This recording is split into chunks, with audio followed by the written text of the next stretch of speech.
તમે એવું માનો છો કે ભરતરી 92 લાખ માળવાનો ધણી હોય એનું બૈરું જેવું તેવું હોય?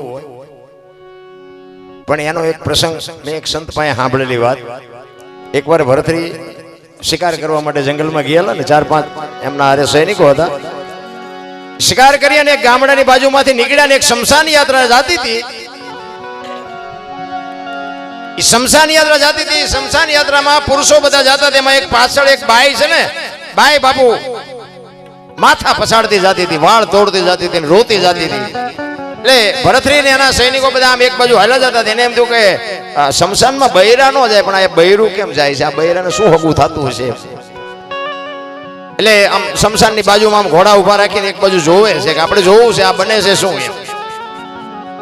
બેન ને બે જણાએ પકડી રાખી છે અને બેન ને કહે છે કે ભાઈ બનવાનું હતું, જે બની ગયું, ફલાણું ઢોકળો રામ ને તેમને એ લાકડા ગોઠવીને એ ભાઈને એમાં એની માથે ગોઠવી અને દિવાળી મૂકીને અગ્નિ પ્રગટી ગઈ. અને બાઈએ બાપુ ચોંટ મારી નીકળી ગઈ, હળગતી અગ્નિ માથે ચડી ગઈ.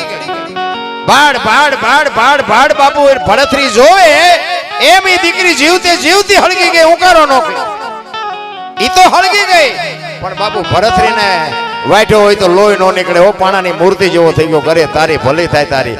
જીવતે જીવતી હળગી ગઈ. મારે પૂછવું છે કે મરી ગયો એ બેન ને શું હગું થતું હશે?